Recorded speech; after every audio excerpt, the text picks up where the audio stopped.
जिंदगी, जीवन, लाइफ निरंतर लगातार आगे बढ़ने का नाम है और इस जीवन में लगातार आगे बढ़ना हमारा काम है, जो कि कभी भी थमना या रुकना नहीं चाहिए।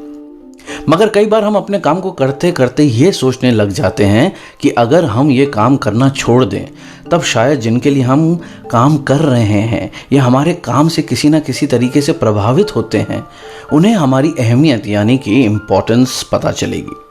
और मन ही मन हम ये इसलिए मानने लगते हैं क्योंकि हमें लगने लगता है कि हमारे काम पर ही बाकी लोग आश्रित हैं, डिपेंडेंट हैं, और उनके काम को पूरा करने के लिए हमारा किया गया हुआ काम अनिवार्य है। और अगर हम काम करना कुछ देर के लिए भी छोड़ दें तब हम शायद सामने वाले को सबक सिखाने के साथ साथ स्वयं भी आराम प्राप्त कर सकते हैं। लेकिन क्या ये सोच सही है? क्या आपको वाकई लगता है कि आपको दिए गए काम को आपके द्वारा ना करने पर वाकई आपके पास की दुनिया रुक जाएगी या लोग आपको अहमियत देने लग जाएंगे? तो शायद आप गलत सोच रहे हैं। इसलिए नहीं कि आपके काम करने से किसी को तकलीफ नहीं होगी या आपकी अहमियत का अंदाजा ना होगा जरूर होगा, और आपसे जुड़े व्यक्ति को काम में परेशानियां भी आएंगी, लेकिन हमेशा के लिए नहीं, क्योंकि वह दूसरा विकल्प जल्द ढूंढेगा। मगर ऐसे में शायद आप स्वयं को परेशानी में तो नहीं डाल देंगे।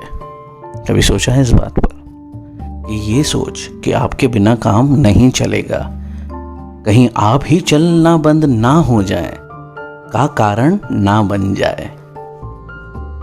नहीं सोचा है? तो आज बात करेंगे इसी पर एक कहानी के जरिए।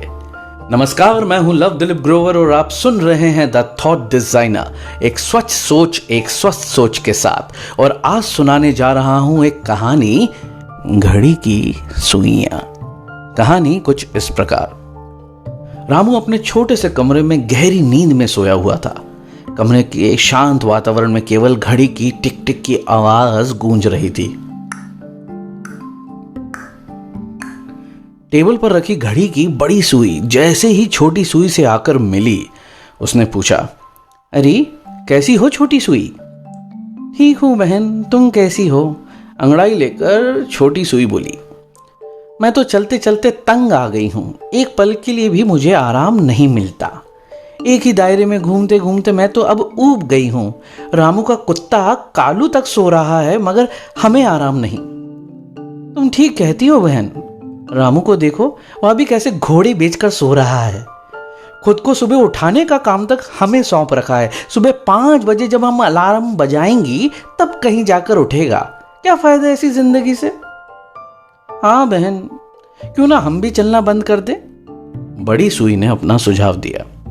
छोटी सुई को भी बड़ी सुई का यह सुझाव पसंद आ गया और दोनों चुपचाप जहां की तहां ठहर गईं। सुबह जब रामू की आंख खुली तो कमरे में धूप देखकर वह चौंक उठा। टेबल पर रखी घड़ी की ओर देखा तो उसमें अभी तक रात के 2 ही बज रहे थे। रामू घबरा कर बोला, ओ आज तो इस घड़ी ने मुझे धोखा दे दिया। कितनी देर हो गई उठने में, अब कैसे पढ़ाई पूरी होगी? घड़ी को कोसता हुआ रामू कुछ ही देर में कमरे से चला गया।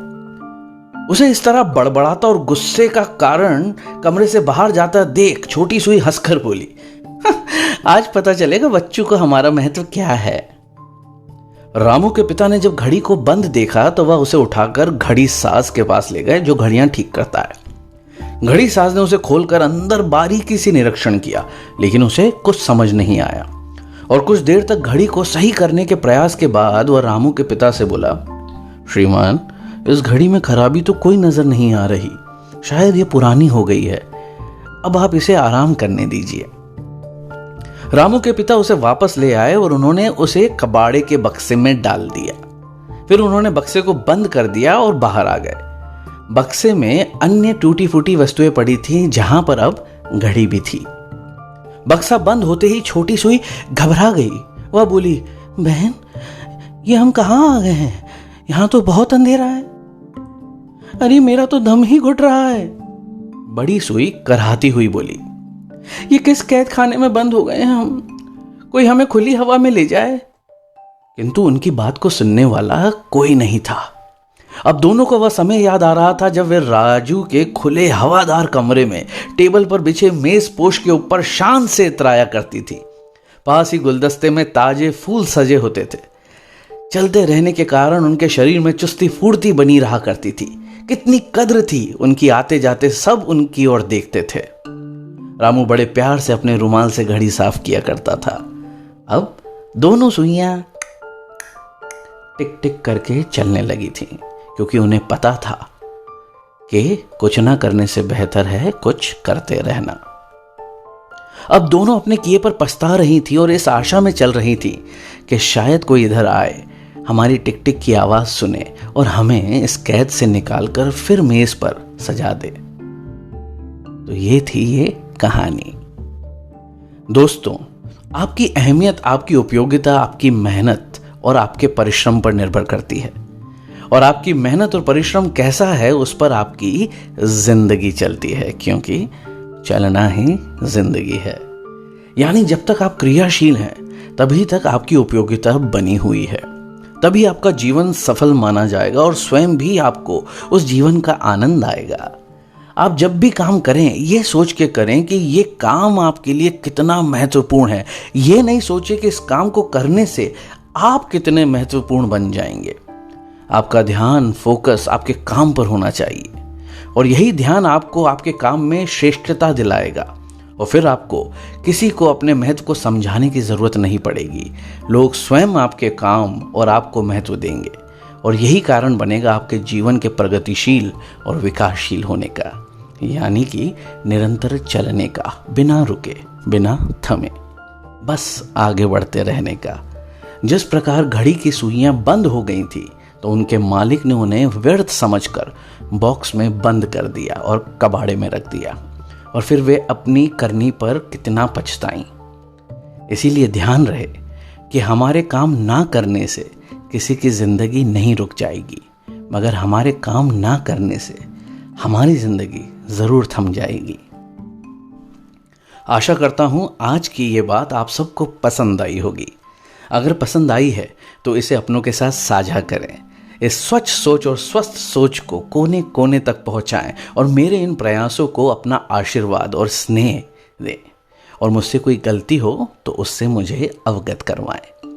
और इसके लिए मेरे पॉडकास्ट और चैनल को स्पॉटिफाई, गाना, जियो सावन, यूट्यूब, इंस्टाग्राम और फेसबुक पर फॉलो और सब्सक्राइब करना ना भूलें। और अच्छा लगा हो तो लाइक भी करें और कमेंट भी। इसके अलावा आप अपने विचार या आपकी प्रतिक्रिया भी मुझ तक पहुंचा सकते हैं। उसके लिए आप मुझे thethoughtdesigner@gmail.com पर मेल कर सकते हैं। इसी आशा के साथ कि स्वच्छ सोच और स्वस्थ सोच से हमारा जीवन सफल और परिपूर्ण बने। जल्द मिलेंगे। धन्यवाद।